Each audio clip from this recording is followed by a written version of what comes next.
One word is quietly ruining your life, and you use it every day.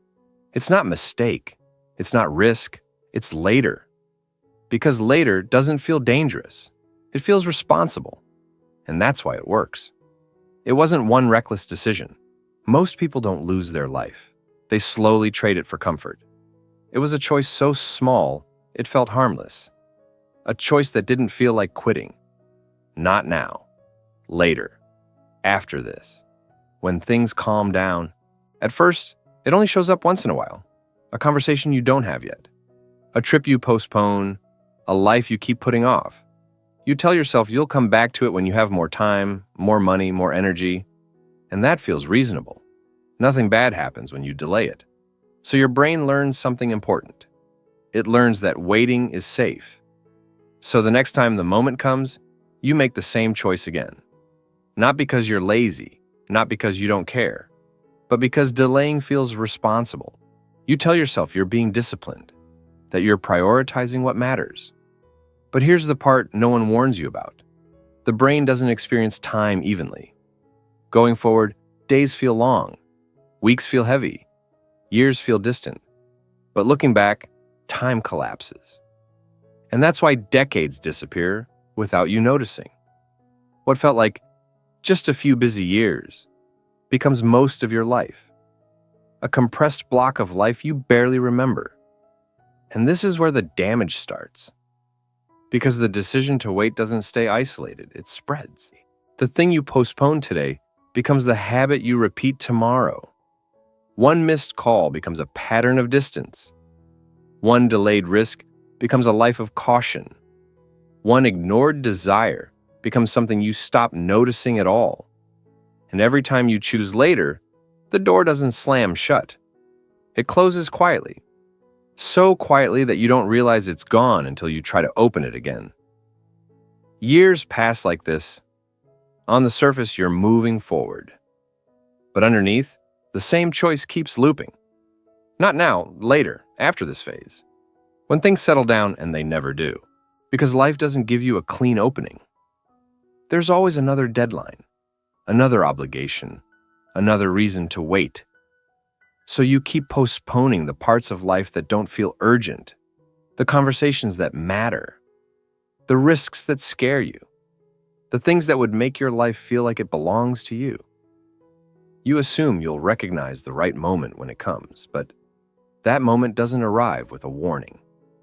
There is no alarm that says, "This is your last chance." Instead, time passes quietly, predictably, one reasonable delay at a time. And then one day, something strange happens. You look back, not far, just a few years, and you feel it. A gap. You can't point to a single mistake, but you feel the absence of something. You feel older than you expected to, not physically, mentally. You wonder how so much time passed without anything really changing. That's when most people make their second mistake. They assume it's too late to matter. They tell themselves, this is just how life is. They normalize the loss. But what they're feeling isn't age. It's the accumulated weight of delayed living. And it started much earlier than they think. Because the most dangerous part of this pattern isn't regret at the end. It's the fact that, while you're inside it, everything feels fine. You're not unhappy enough to change. Not uncomfortable enough to stop. So the cycle continues, and the years keep disappearing. Quietly. What most people don't realize is that this pattern doesn't just erase time.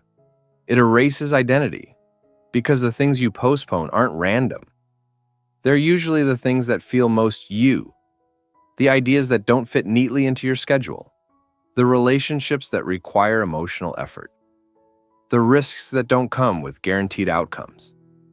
These things don't disappear all at once. They fade. At first, you still think about them. You tell yourself you'll return to them soon. Then, you think about them less often. Eventually, you stop thinking about them at all. Not because you decided they didn't matter, but because your life slowly reorganized itself around avoiding them. And this is where the years really start to compress. Because when you look back, you don't remember dozens of distinct seasons. You remember one long stretch of being busy. Your 30s don't feel like 10 separate years. They feel like one continuous phase. Same routines, same compromises, same postponed intentions. The brain does this naturally. It stores novelty. It compresses repetition. So a decade filled with similar days leaves almost no memory trace. That's why people are shocked when they realize how much time has passed. It didn't feel fast while it was happening. It only feels fast when it's gone. And by then, the cost becomes clearer. You notice that certain options no longer feel available. Not impossible, just unrealistic. You don't say, I can't do that. You say, that's not really me. At some point, that's not me becomes that version of me never existed. And that sentence should scare you. Because that's not me often means that's the version of me I never allowed to exist.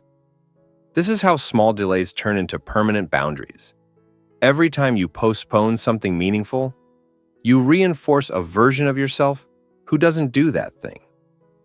Over time, that version solidifies. You don't just delay the action, you become the kind of person who doesn't take it.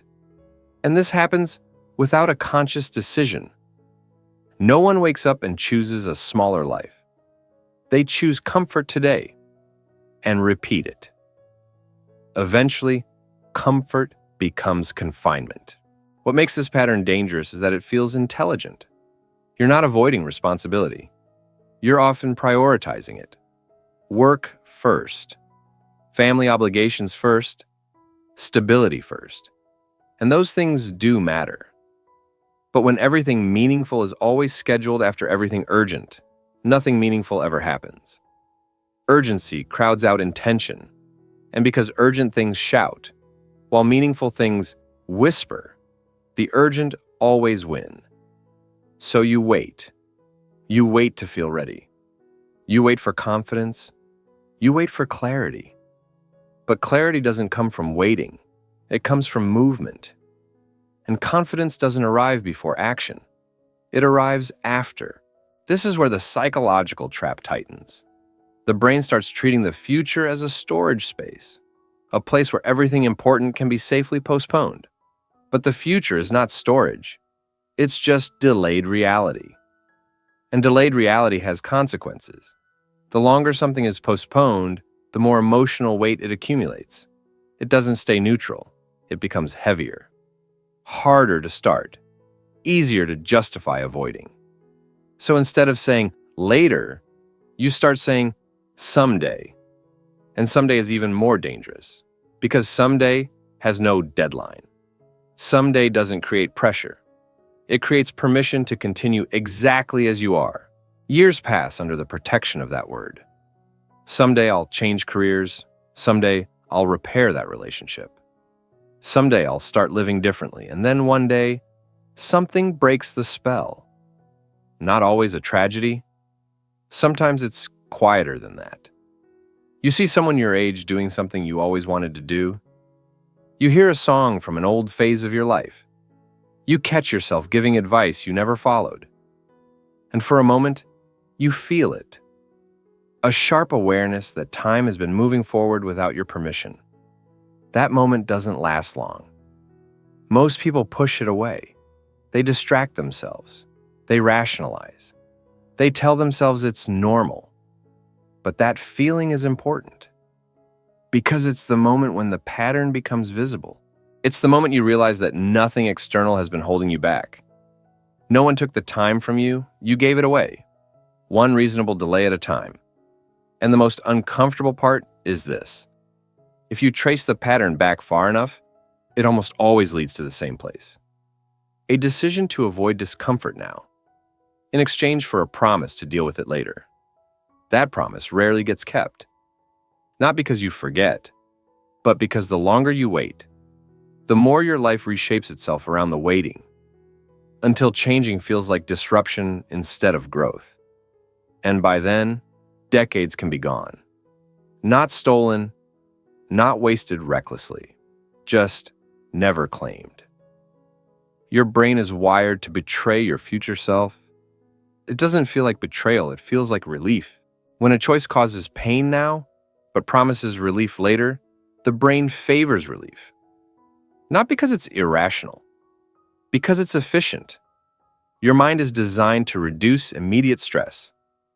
So, when you face a moment that requires emotional effort, uncertainty, or risk, delaying feels like the intelligent move. You're not choosing to lose time. You're choosing to feel better in the moment. And that choice is rewarded. Every time you postpone something uncomfortable, your brain experiences relief. That relief reinforces the behavior. Over time, later becomes automatic. It stops feeling like a decision and starts feeling like default behavior. This is why people don't notice what's happening. The brain never sends a warning signal. There's no pain spike, no alarm, just a quiet loop of avoidance and relief. Psychologists call this temporal discounting. It means your mind treats future consequences as less real than discomfort right now.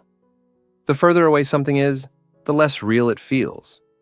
So future regret barely registers. Future loss feels abstract. Future consequences don't generate urgency, but present discomfort does. That imbalance shapes entire lives. It explains why people delay meaningful conversations, why they stay in situations they've outgrown, why they wait for certainty that never arrives, and why the realization, when it finally comes, feels sudden and brutal. Because from the inside, it never felt like time was being lost. It felt like things were under control. This is the cruel irony of the pattern. The people most vulnerable to it are not careless. They're conscientious. They plan. They think long-term. They tell themselves they're being patient. But patience without intention turns into postponement. And postponement, repeated long enough, becomes regret. When people reach later stages of life and look back, they don't usually regret the risks they took. They regret the moments they waited through, the conversations they delayed, the versions of themselves they never allowed to exist. Not because they were impossible, but because they were always scheduled for later. And later quietly ran out. If this feels uncomfortable, it should, because this pattern doesn't belong to a certain age. It's not something that happens after 60 or 70. It starts early.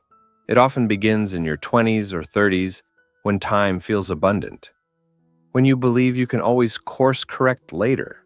But the longer the pattern runs, the more your life adapts around it, until changing feels like tearing something apart. That's why awareness matters, not motivation, not pressure, just awareness.